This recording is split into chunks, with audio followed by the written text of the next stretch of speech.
In honor of Torrance's 2012 Centennial, we're exploring the people, places, and things that have played a key role in making the city what it is today. As part of our Centennial programming, we're speaking with those who have served the position of Torrance Mayor. Mayor Frank Scotto has served on the council for more than a decade. In 2006, he became mayor after a heated election against an incumbent. He also served on the Civil Service Commission, the Transportation Committee, and the Youth Task Force Committee, among others. Today, he joins us to share his perspective on some key events that have shaped Torrance history. Hello, I'm Colleen Farell. Thanks for tuning in. And Mayor Frank Scotto, thanks so much for joining us today. Well, a pleasure to be here. Take us back to 1955 when you first came to Torrance. Tell us what brought you here and what the city was like back then. Well, let me tell you, back in 1955, the city of Torrance was a very rural agricultural town, and as a child, I was very young at the time, 7 years old, parents moved here to actually have a farm, and we moved on to 237th in Pennsylvania, and we had a rabbit farm, which is hard to believe because there wasn't many rabbit farms at the day, but we were right next to a very large chicken ranch too. And so as a kid, you couldn't have an environment that was more friendly to children, and I was very fortunate. Everything across Crenshaw Boulevard was completely farmland, or actually at the time, completely open land, and so we had a great time as kids to be a part of that environment. So it was a lot like growing up in the country then? Yes, it was, and you know, it was hard work, don't get me wrong. It was very difficult to grow food and grow rabbits and things like that, but you know, it was part of what it was. You didn't know any different, and it was fine. And matter of fact, the environment was great to live in. It's too bad the kids don't have that opportunity today. Now, what ultimately happened? We know development eventually encroached on all the farmland here, but what ultimately happened to your family farm? Well, we were obviously selling rabbits for food, and at Easter time, both. Easter time was obviously big for us, but we would sell rabbits every Saturday morning. We would actually go to San Pedro on a route with other people who were selling, just like a mobile farmer's market. We would go to a corner and other trucks would come. We'd sit there for about 15-20 minutes. People would come out and they'd buy the rabbits, and then we'd move on to another corner. And there was probably about 20 or 30 corners in San Pedro that we would do that, and by the end of the day, everything was gone. It was all sold. And it was amazing, though, that culture existed, but it worked. Mm-hmm. Which of the Torrance schools did you attend when you were growing up? Well, actually, I went to a school in Lomita, which was called St. Margaret Mary's Elementary School, a great school at the time. I did walk back in those days to school, hard to believe, but it wasn't that far away, and so we went to school at St. Margaret Mary's, and I went to high school. I went to a all-boys Catholic school called Furman La Soenne, which was in San Pedro on Western and 25th Street. It doesn't exist anymore, but it was an all-boys Catholic school that, it was a primarily sports school. You had to go there and play a sport, some type of sport, and I played football, and it was a great environment. Now, after college, I know you stayed local. You attended El Camino, and then you went to Long Beach State, and then you were called to serve your country. Tell us about that experience and how that shaped your future, ultimately. Well, I was a person that worked at a very early age, so at that moment in time when I was just out of high school, obviously I was going to El Camino full-time, but I also was working for Chevron Oil at the time for the corporate company, and then I went on to Long Beach State. But when I was at Long Beach State, I was drafted in the Army, and back in those days, they gave us lottery numbers, and I had number 17. So the very first month, I got my draft letter. So it wasn't very long that I went. It was just a couple of months later that I actually had to report, and it seemed very, you know, serious, of course, and very grim being in that situation because I was married and I did have our first child. But as it turns out, that was a great experience for me to go in the Army. And not that I needed to learn discipline or anything, but I saw that environment a little differently than most people, and worked really hard and did well. But of course, being in the Army during Vietnam was a very, very difficult time because people didn't view us as heroes as we do today, thank God.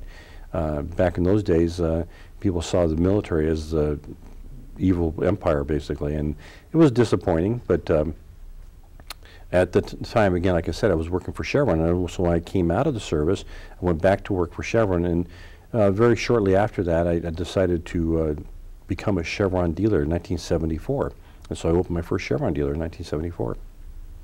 Now you raised a family here as well. How had Torrance changed for your children from the time when you had grown up? Well, you know, that's funny because we were very involved in the community way back in the early 70s, late 60s, and we were very fortunate. We had a very early family, and our kids went through local schools, went through Madrona Elementary School, and then to Burt Lynn and then West High. And then our daughter went on to El Camino and then went to Pepperdine and graduated Pepperdine and became a school teacher. And so she actually taught in the Torrance Unified, but presently she's at St. James. And our son did the same path, except for after El Camino, he went to San Diego State and graduated with a business degree, and he's come to work in our business full time. He graduated in 1996, and he's been working at Frank Scotto Towing and Full Circle Fuel, which is Chevron gas stations, since then. So we're very fortunate. They're right here, right in town, and I get to see my grandkids virtually every day. So we have 5 grandkids, and we're pretty excited about that. Yeah, I want to talk about Frank Scotto Towing because I don't think you can live here in Torrance without knowing that name. I know it's saved the day for me on many occasions when I've locked my keys in my car or my battery's been out. Tell me how that business got started from the gas stations. You've been in business 36 years now, and how you've maintained your success all these years. Well, in 1974, you know, I started with one Chevron gas station, and it was a very difficult time in 1974 because it was right after the 1973 oil shortage, before you were born, of course. We had a very difficult situation in 1973. What was the first embargo that we had, and so there was long lines of gas stations. In '74, we were just coming out of that, and that's when I took the station. And I worked the station by myself for the first 6 months. It was literally 16 to 18-hour days, and but I was at the right place at the right time, and people were very receptive to having friendly customer service. And so it wasn't long after that that I was able to start hiring people.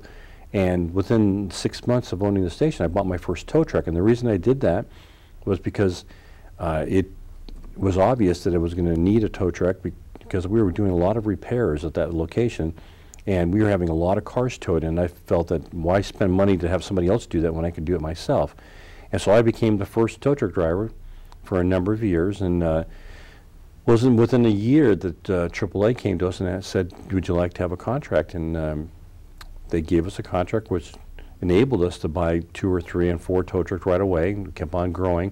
And we got as high as 65 tow trucks. And then we've had, you know, a bad economy, since 2007, so we're down to 50 tow trucks today. But we plan to get back up there, hopefully, if the economy comes back. It's been a very interesting business to be in because it is very management intensive business, and it's a very customer service business where we try to take care of people as best we can, and sometimes it's difficult to make everybody happy, but in general we believe that we do a very superior job for providing service to people, and people tell us that all the time. And you service local law enforcement as well. How has your business sort of extended into the community, and it's also a big employer as well? Well, you know, what happened was when started the business plan of going down that path of having a towing company, we had options, and there is a lot of options in the towing world, and so we decided to try to do all different kinds of service for people. And so in the towing world, we provide every type of service except for one. We don't repo vehicles at all. That's a separate kind of an entity. So when I say we provide all the different kinds of services, we try to become everything for everyone. And so we went after police accounts, you know, and we do that kind of towing. We do towing for motor clubs, and we do that. AAA, we do all the other motor clubs in Southern California. We also do freeway service patrol, which patrols the freeway. So we have many, many different kinds of business inside of towing, in the sense of we get people that actually cold call us from the Yellow Pages still today. And so when some part of that business slows down, let's say, for example, if AAA calls slow down, we would rely on other things to pick up the slack. And you'd have to do that because when you have a lot of employees working, you can't have all your eggs in one basket, basically. And as a business model, that worked very well. And so we do that today. And we're very pleased to say that all those years, we started in '74 and then moved in 1985 to the location we have today on 223rd and Western, and we're still there today. And we've operate other businesses too. I still own Chevron gas stations. In the city of Torrance, we have the one at the corner of Cabrillo and Sepulveda. And Chevron is basically my roots in the sense that I hope that I always am a Chevron dealer because I think that they've treated me well and taught me a lot of things too.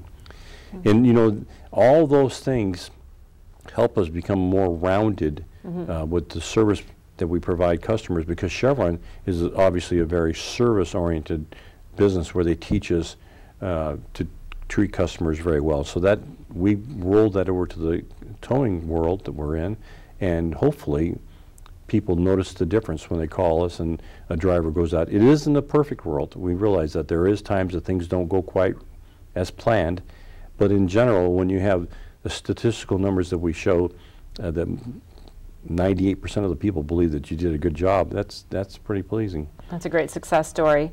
I want to switch gears here for a second and talk about an organization that's been very important to you through the years, AYSO, and what was your involvement in that, and why has it been such a passion for you to be involved?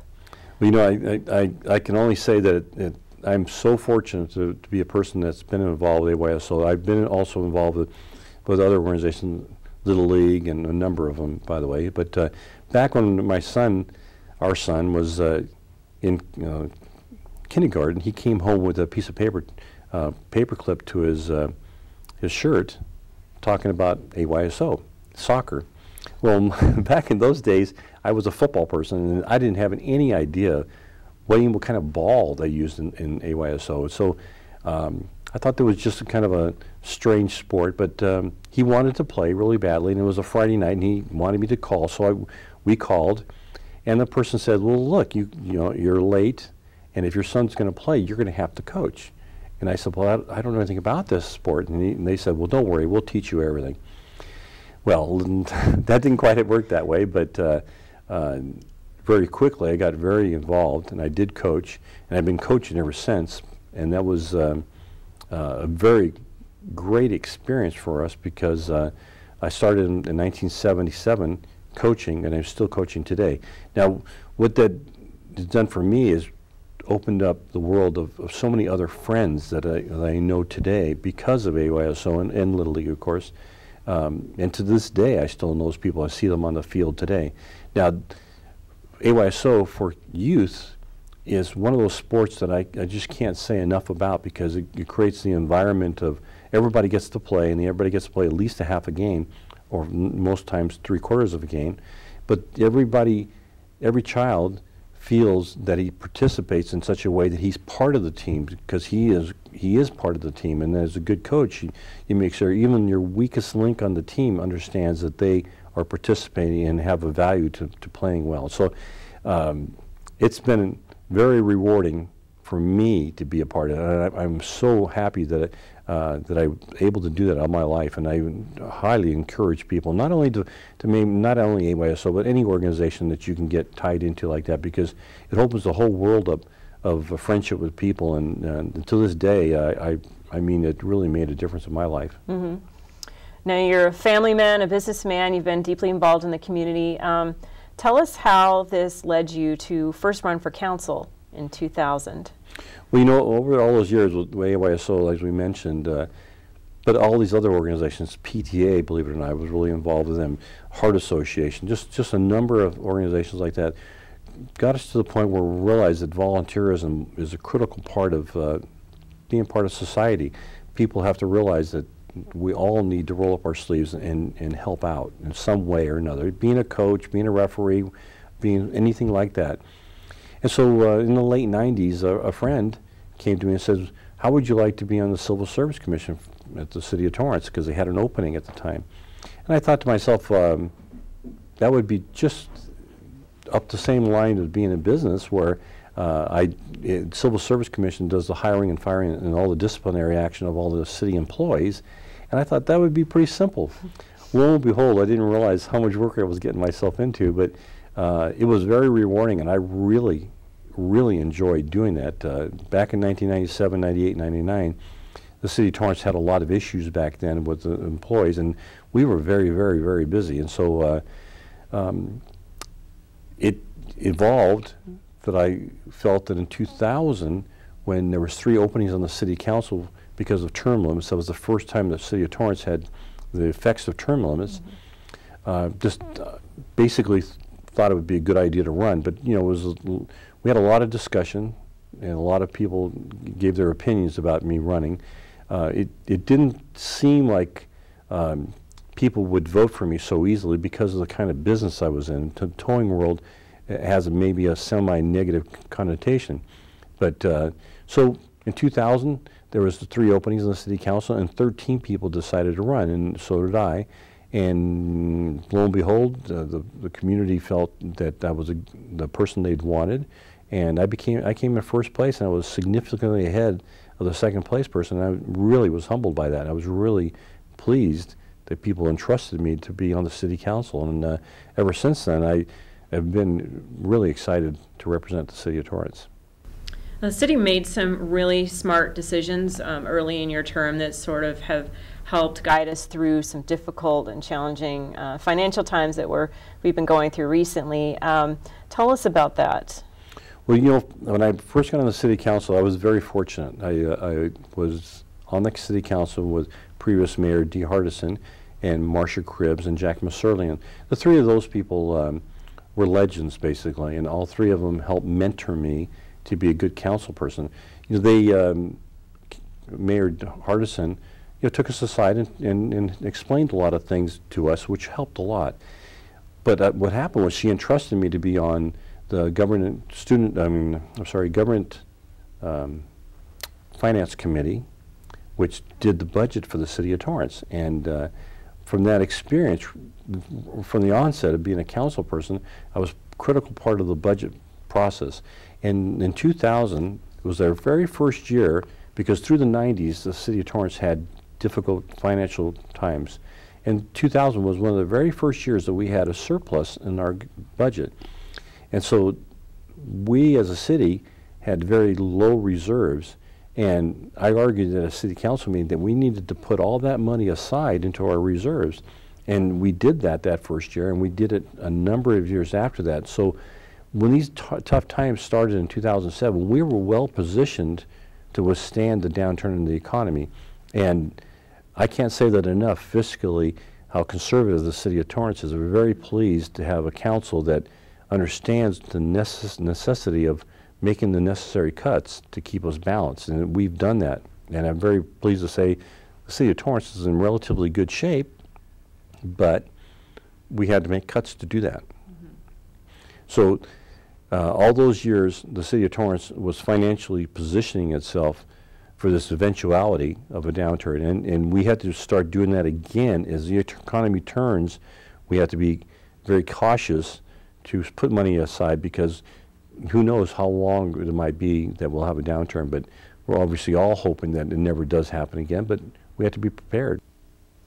Well, we're going to take a quick break, and when we come back, we'll find out what sparked Mayor Scotto's decision to run for mayor. Stay with us. Any questions? What kind of service plan does this come with? Unlimited. Can I keep my same phone number? Absolutely. How do I change the ringtone? Just hook it up to your computer. Does it have a camera? What's the warranty? Does it come in silver? Can I put my party shuffle on this? Does it have a 3.5 millimeter headset jack? You sell a lot of these? It's the one I carry. You ever get those phantom vibrations in your pocket? Any questions? No. Are you sure? Yeah. Ask questions. For the 10 questions everyone should know, go to ahrq.gov. Welcome back. In celebration of the city's centennial, we're chatting with longtime Torrance resident and current Mayor Frank Scotto on some of the events that have shaped Torrance history.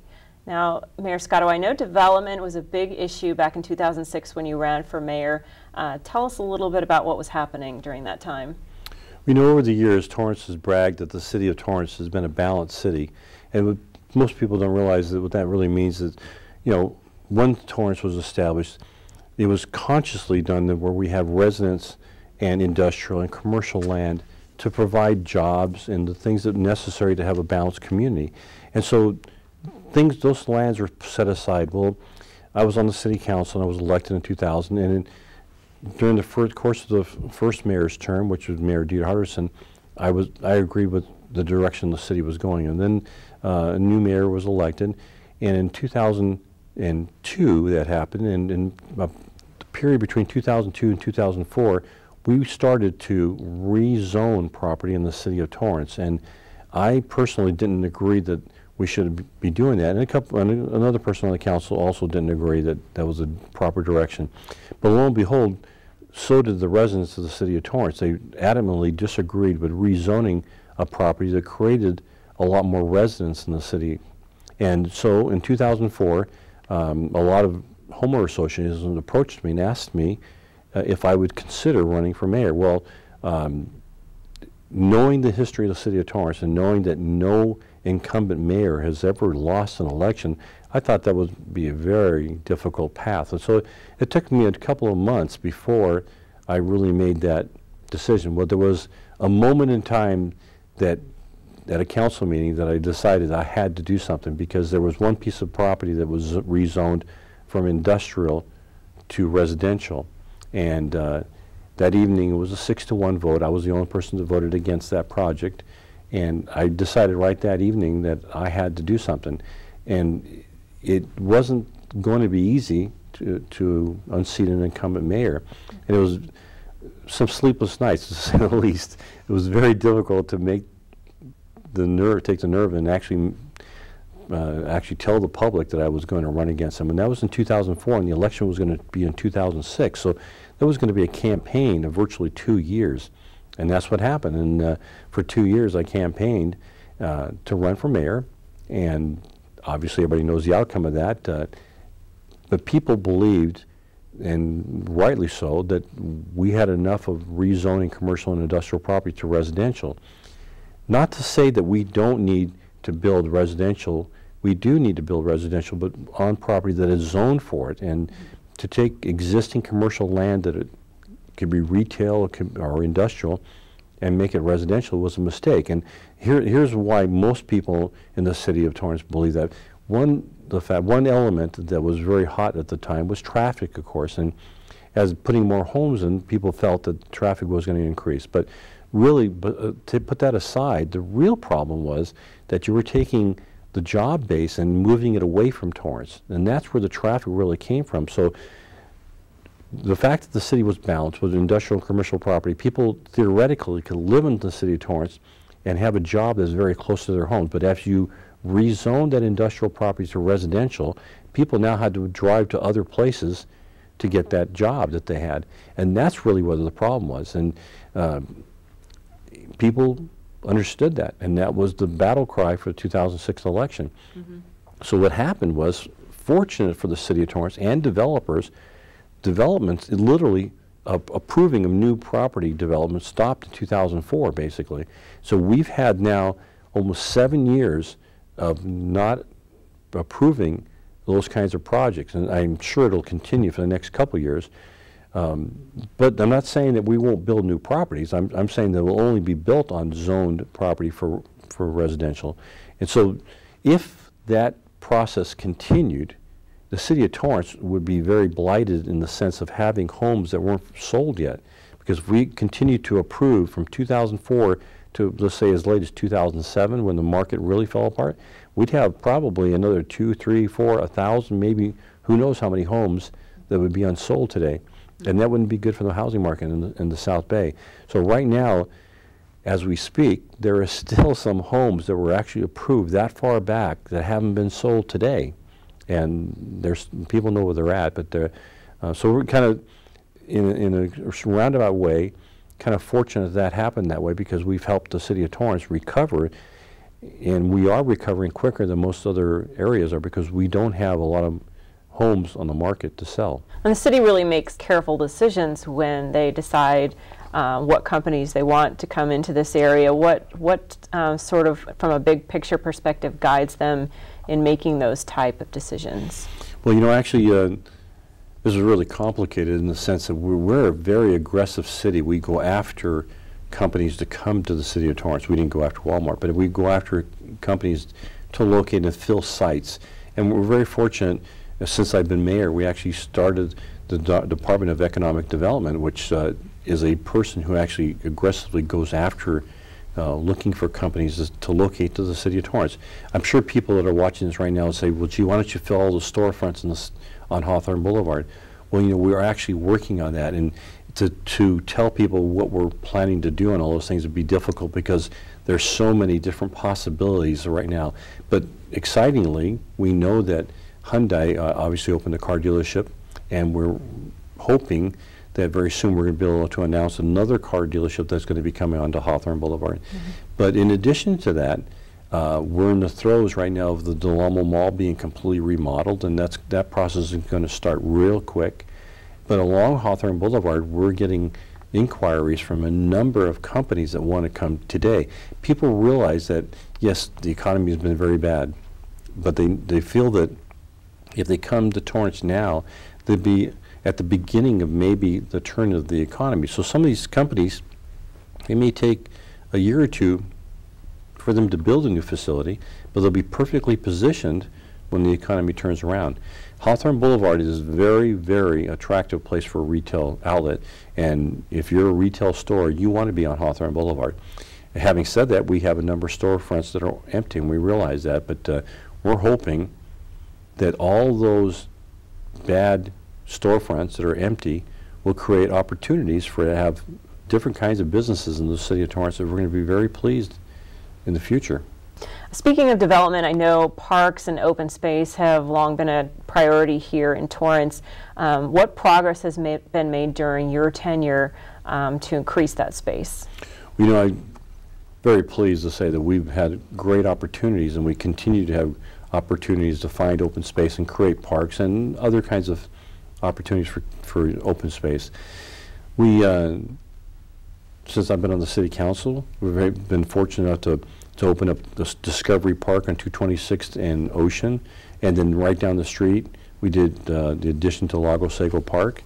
But the star joy for me is the fact that we were able to develop the property at the corner of Anza and Lomita Boulevard, which is now named Seaside Heroes Park, and very appropriately named after 3 fallen soldiers that lived in that community.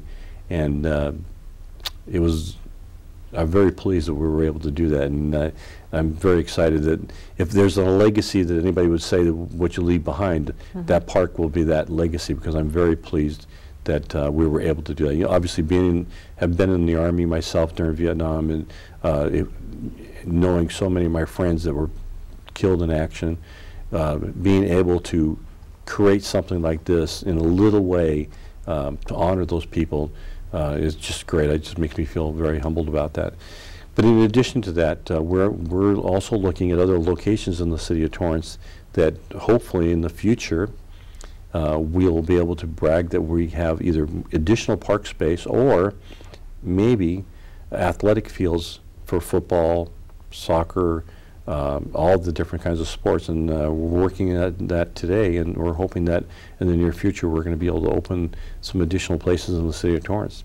It all takes money, and we realize that, but it's one of those things that as a community we have to address the needs of the community, and as time goes on, it's going to be more and more difficult for youth activity to be placed at schools because of the schools being remodeled and reconfigured and so forth. So they're taking away fields that are used either for soccer or football, for those different kinds of things. And so the city has to try to offer those same things. And so we're going down that path, and we're trying to make that happen. I know the city has avoided the troubles of some other cities recently in the ethics department, and recently a Blue Ribbon Committee on Ethics and Government was formed during your term as mayor. Tell us how and why that was formed and how it has evolved. Well, you know, being on the city council for the first 6 years of my term and then running for mayor, there was a big outcry for ethics in politics. And not necessarily just about Torrance. It was nationwide, basically. People felt that politicians were running rampant and doing things they shouldn't be doing. And obviously, there were some local cities that got us in a lot of trouble and shed a light on a lot of cities. Well, way prior to this, after the 2006 election, the community felt that the council of the city of Torrance had to be held to a higher standard. And so back then, they formed a Blue Ribbon Committee on ethics, and that group of people did a superior job of getting us to the point we are today. And it has evolved now to a three-ribbon panel to help us create policies for not only the council, but people who are candidates, and then someday, well, in addition to that, also for our commissioners, and then someday for our employees. But there's 4 parts to that that hopefully will be done. And when a person decides to run for council or an elected position, they'll know what the community expects from them ethically, and so they'll sign a policy, and then, they have an option not to sign it, and if they decide not to sign it, then the community will know that too, but we're hoping they will, and it holds them to a higher standard in the sense, I'm going to be a resident of the city of Torrance someday again, just and I am today, but when I'm not the mayor, I'm hoping that the person that's the mayor and the council, I can look upon them and say, I feel that they are ethically at a higher standard, and they'll do the right thing every time, even when our backs are turned. That's when it really counts. Because, when we're at council meetings and people are watching what we're doing, you can only expect us to do the right things. But when people think that we're at other places is when it really counts. When someone's not watching is when it really counts. And that's what we want. And it doesn't matter if it's just the city of Torrance, but it's all forms of government. It's sad that we are even talking about this, because it shouldn't be that way. And another accomplishment I know that you're particularly proud of is the establishment of an event called Student in Government Day. And so I want to talk about this a little bit. Well, that was also a brainchild of my wife. We were sitting there one night watching TV, and we were watching something related, and she said, well, wouldn't it be kind of cool if we can get students to come to the city council and actually put a city council meeting on? And at the time we were talking about her and I thought that was really kind of far-fetched, and it never would happen. But it kind of bounced out around the city a little bit, and lo and behold, everybody felt that was a great idea. And I brought in previous Mayor Dee Hardison and my wife and a number of other people, and we go out every year and we create a question to 8th graders in the city of Torrance, all 8th grades, public schools, private schools, every school is welcome. We send letters to all of them. And we usually receive over 1,000 applicants, sometimes much more, and this committee reads all the letters, and then we choose 22 students out of that to come into the city of Torrance and job shadow all the department heads and the city council and the mayor. And then later in the day, we actually rehearse a city council meeting with all the students, and then at 7 o'clock we actually put on a city council with the students in charge. Wow, that's a great opportunity. And it's phenomenal. It's, it's one of those days that I have probably the most anxiety than anything I do, because I really want those students to have a good experience. And as it turns out, they do. And a number of them have come back and said how it's changed their lives. Because sometimes we're not looking for the A students to succeed in this. We're looking for just any students. So sometimes we get the C students, we get the B students, and so forth. And sometimes we get that C student that's really floundering, and he gets this opportunity, or she does, to come on the city council and do something like that, and discover, wow, I can do this, and I can succeed. And over the years, we've been so fortunate to have incredible kids that were chosen to be mayor. And this past years, we've had some superstars, and all those kids that have done that have shown to us that they're capable of running a great council meeting. Matter of fact, I'm literally in awe of them, because I think that when I was in the 8th grade, I'm not so sure I would have been able to do that same thing. But that learning experience to come into the city and take tours of the police department, the fire department, and all the other departments gives them a more rounded experience to see what government's all about. And you never know, that might open up an avenue for them to decide to go into public service, or other types of things, public speaking, doing the things you're doing. They might want your job someday. I truly encourage them to look at that aspect, to go into politics at an early part of their lives. And so we're hoping some of those kids can come back someday and say, I started in the student government day right here. And I'm hoping that program continues after I'm no longer mayor, because I think that it's something that we should do. Mm-hmm. On a more serious note, I know the city has, we touched on this a little bit earlier, but the city's gone through some challenging times economically recently. What has the council done to sort of navigate through those waters to come out financially solvent? You know, it actually has been really tough times, because our problem started way back in 2002. Actually, we had to cut $12.2 million in 2002. Then in 2008, we cut $8.9 million. 2010, we cut $5.5 million, and here we are going to have to cut possibly another $3 million. Lucky for the city of Torrance and the residents, we have a very conservative council that is fiscally sound, and we've made the necessary choices to cut back. And what we've done, over the period of time, through attrition, we have not laid anybody off in the city of Torrance, but through attrition, we've kept open slots of people when they've retired or have quit or whatever, and not filled those positions. And during these tough budget times, we were able to cut positions without affecting people's jobs and save the city of Torrance significant dollars. Now, that's just one little thing that we've done. Another major thing that we've done over the years is civilianize the police department. There was jobs that were done inside the building that were done by police officers, but now are being done by civilians. And one of those shining stars is our CSI unit. Yes, just like you see on TV, CSI. Well, the city of Torrance, a city of our size, now has a full-time 7-person CSI unit that does that, rather than police officers rotating into that. And what it did for us, it created truly professionals that were in CSI unit.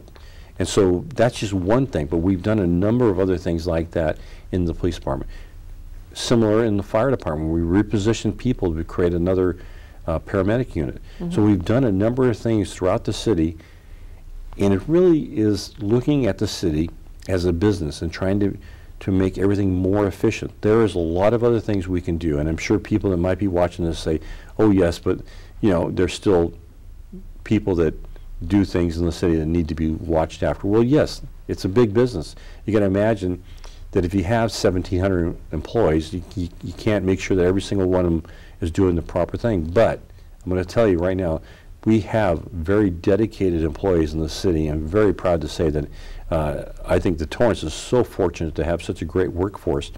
And they're working now with a lot less resources, and they're doing the job and without cutting back services. And so we're very pleased to say that. And not very many communities can say that. And back to a more positive note, the reason that we are here is for the city Centennial, celebrating its 100th anniversary, 2012. I know you've played a key role in the planning of the celebration for the Centennial. What has that been like, and what can the city expect over the course of the year? Life is timing, and I'm so lucky to be the mayor of the city of Torrance while we're going to be celebrating our Centennial 2012, and we are planning some great events. It's going to start in November of 2011 and then go all the way to October of 2012 with a culmination of a big party. And during the course of those times, there's going to be so many different things that people can go and have fun and celebrate our birthday of 100 years. One of the ones that I'm hoping that people who are watching this do have the time to go be partake of is that we're going to have a time capsule, and somewhere in the summer of 2012, we'll be putting a time capsule in downtown Torrance, possibly at El Prado Park, and it should be a great event, and I'm hoping people will come to that. And also in October of 2012, there will be a large party at the end of all this that will possibly culminate with a parade, possibly, and we'll see how that goes. And it's kind of early in the planning stages, but I'm very excited because we have everybody in the city of Torrance is excited about this, and we have a website that people could go to look at those events. And I'm sure that somebody who's watching this can find something that'll please them to be a part of. And we're looking for volunteers, though. On that note, do you want to share any special message as a longtime Torrance resident? Do you have any special message you'd like to share about the Centennial with us? Well, I hope that everybody wants to be a part of this, because the fact that the city is 100 years old, we're very fortunate to live in the community that we live in. Torrance is a great city, and I'm so proud to be the mayor of the city of Torrance. I can't say it enough that I think that people should recognize they're so fortunate to live here. Well, I want to say thank you for sharing your perspective with us today, and on behalf of the city for all of your contributions to us. Well, thank you very much. And thanks for tuning in to this special edition of our Centennial programming. Please continue to tune in throughout 2012 as we get up close and personal with the people, places, and things that continue to shape the direction of our city.